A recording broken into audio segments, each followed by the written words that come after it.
everybody, James Keller back and for another interview. Today I'm sitting with one of my oldest friends, Jessica, and she is the owner of Vape. Jessica, how are you doing today? Good, how are you? Very well, very well.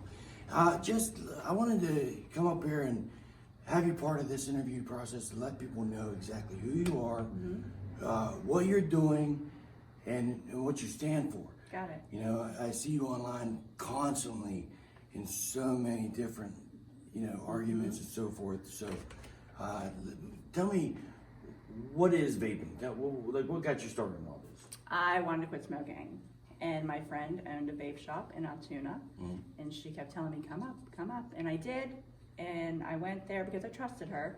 You know, I just didn't want to buy it from anybody. I didn't know anything about it. So I went there and I bought my first vape, and I quit smoking like 6 years ago. Yeah. Immediately. And you was going all the way to Altoona. I was. So you brought it back here. Yep. And how long did you decide from that point that you needed to start your own shop here? It was about a year.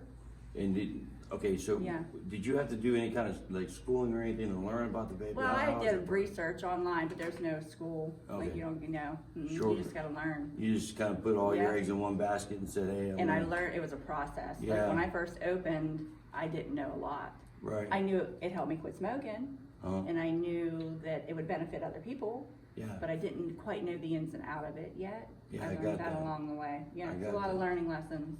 That's what's up. And like I said, I see you online constantly battling. Like this. A lot of misinformation out there. A ton of it. There's a ton of So misinformation. let's use this as a chance to Sure. clear the air. Yeah. Mind you, what is it that everybody's misinformed about? Like, what is going on? Why is everybody so anti-vaping all of a sudden? Why is this a big thing on the news and so forth? What's going on? So over the summer, a lot of people started getting sick. And when you say sick, how sick? Like, lung illnesses, respiratory illness, they call it EVALI. Like a popcorn lung kind of deal? No, not a popcorn lung. You Oh, can't get I've heard popcorn, that no. somewhere. Well, we could do that too. We can go over that one too. All right. But they just started getting sick. These lung illnesses started popping up, and everybody had one thing in common: they were all vaping. But what they weren't telling is what they were vaping. So you can basically put anything in a vape and vape it. Right. You know, as long. So what were they vaping? They were vaping illegal black market THC cartridges. And that consisted of? That consisted of a THC distillate and vitamin E oil. Vitamin E acetate is what they were cutting it with. The THC wasn't causing the illnesses. It was the vitamin E acetate that was causing the illnesses. Now, some people's going to hear that and they're going to say, well, vitamin E isn't that good for you. It's a vitamin. Why is that dangerous? It's dangerous to inhale it. Because Like the it's lungs okay can't process it? right, Or? the lungs can't process the vitamin E acetate. It's too thick of a particle to be absorbed into So the it lungs. builds up in the So chambers. it creates like a butter on Sure. the inside of your lungs. Sure. Yeah, and then you can't breathe, and then bad things start happening. But the media just ran with vaping. Yeah. That was it, vaping. But Well, because that's what they've seen them do. I get that. yeah, and there's agendas. I mean, this is real political. I knew it wasn't going to be long before we did a video and politics would Yeah, come in. it's very. I never realized how political it was until I got into it. I know, you and I, we think a lot alike when it comes to politics. Right. We both did a lot of shit when it comes to what we support, Well, who I we mean, support, and so forth. it's easy when you start taking money from giants like big tobacco and pharmaceutical companies. They start to get real angry. Yeah. And then they have a lot of money and they have a lot of power, and then they start fighting. I know exactly what you're talking about. Like to give you an idea, to let you know that I know what you're talking about, is back in 2010. You've been here your whole life. I moved away, came back. But when I came back to our friends suffering. Our friends are dying. But nobody in town was speaking on it. The media wasn't touching it. The politicians wasn't saying anything. Yeah. It was that big elephant in the room being swept underneath the rug. And so actually in the building that we're sitting in, it used to be called Legends Cafe. Right, yeah. And I held a big anti-drug rally and named it Dare to Prevent. And one by one, I started seeing my friends coming to me and we started getting them help. And once you start getting that person help and get them off the streets, get them out of that drug house, well, then you start realizing the other side of it when you're costing the money of those dealers and they come looking for you. I've dealt with plenty. Yeah. So I understand what you're saying. It's pretty much You the start same thing. taking on a money very from much people and lower- they start to get angry. Yes, because yeah, exactly. You reach in And, somebody's pocket. Yeah, they're those gonna- are two powerhouses. Yeah, they're like gonna farm punch and you in the tobacco face. are huge. So you've been getting a lot of like hitbacks from that then.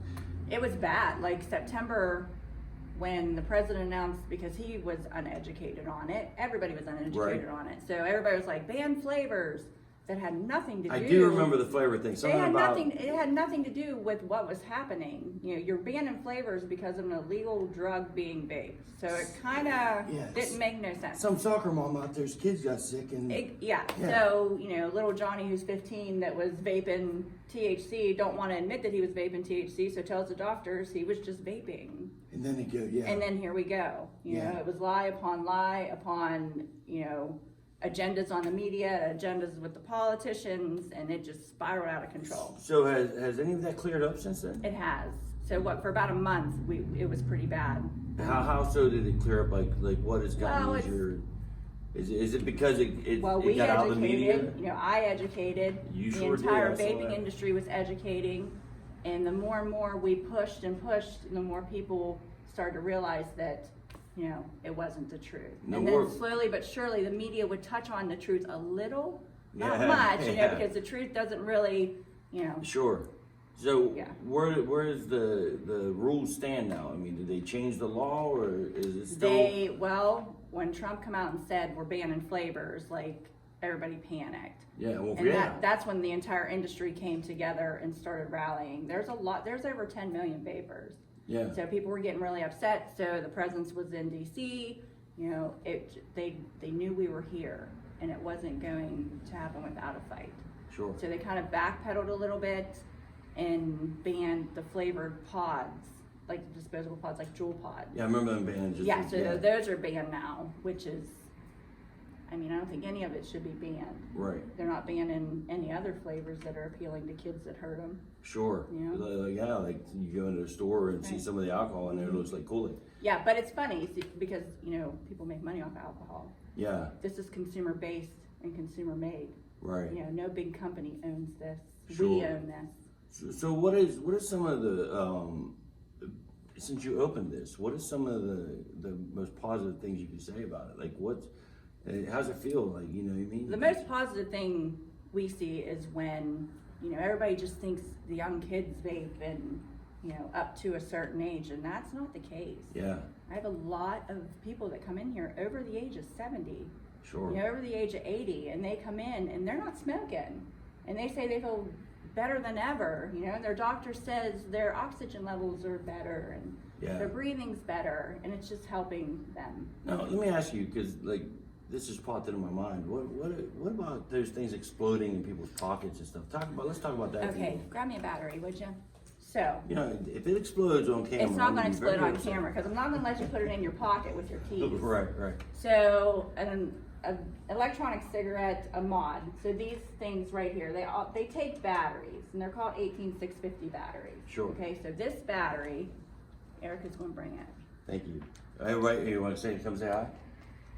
And she's like, no. Okay, so these batteries, these should be carried like this in a case, nice and protected. Okay. So these go into one of Let them. me see. Yep. So what people do I don't know if you guys can see that. is they'll take their batteries, their extra set, because you just pop in a new set and you're fully charged again, and they put them in their pocket. Right. Well, you can't do that. You know, keys hit this, Oh, change so hits the this. metal of the key. and it's blown up.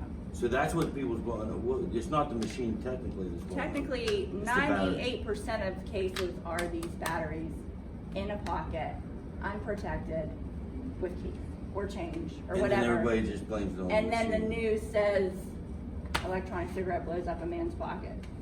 See, I knew one day you'd teach me something. So but there are times, like, because there's unregulated devices that people should never use if they're just starting. There's a lot of things to it. There's a lot of components. There's Ohm's law. There's, you know, battery safety.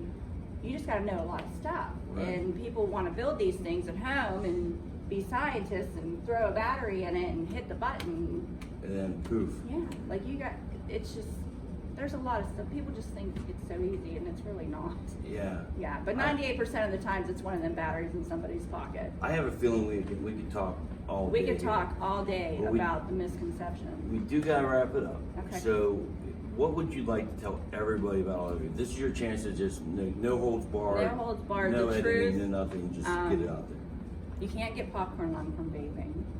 Yeah. What is it? No. Hold on, I'm sorry. We're gonna get a little longer. No proven cases of popcorn lung from vaping. What is popcorn lung? Please So explain it to popcorn me. lung is Cause listen, I started vaping. I want to tell you right now. Yeah. And somebody told me popcorn lung. popcorn lung. In the middle of me eating popcorn, and I started looking at this Yeah. popcorn. I So started popcorn thinking, lung I was was like, a oh lung no, I'm not illness. doing this no more. Yeah, popcorn lung was a lung illness back in the 90s from people who actually worked at a popcorn factory.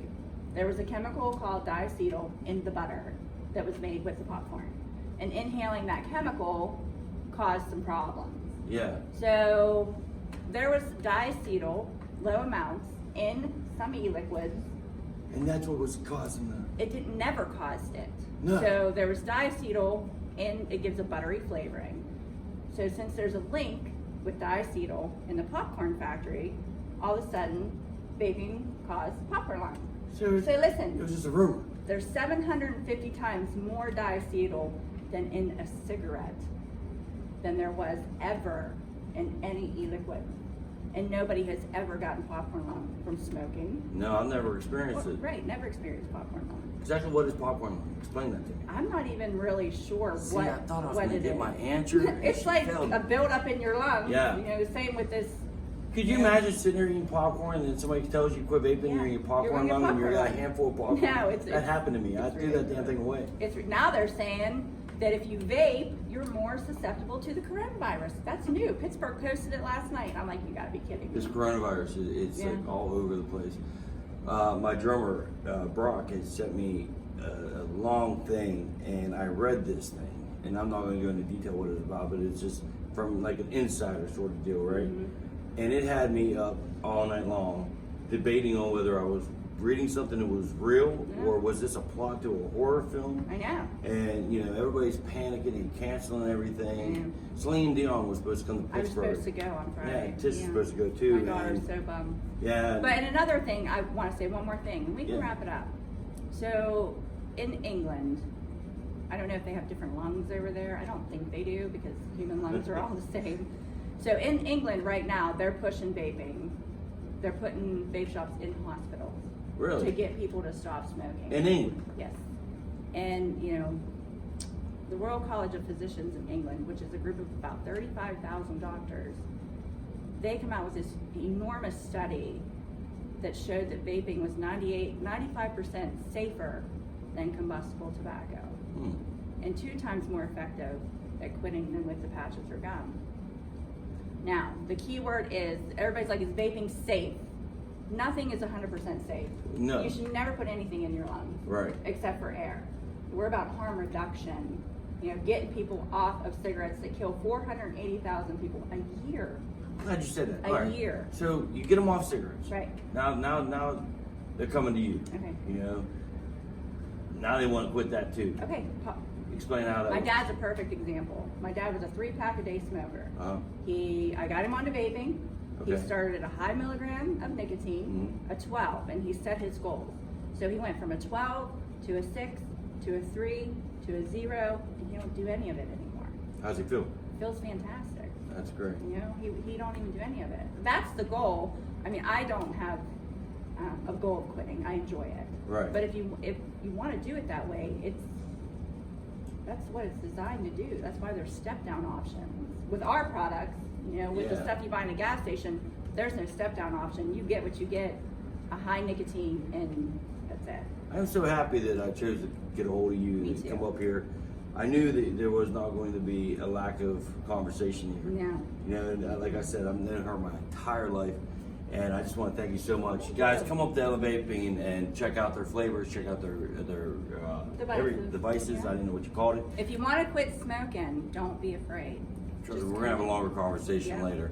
Until next time, guys, thank you so much for joining in. Make sure you like and subscribe to the channel, and tell your friends. Come to Elevate and talk to Jessica and Erica that refuses to come on camera, and they'll take care of you. Have a good night. Bye.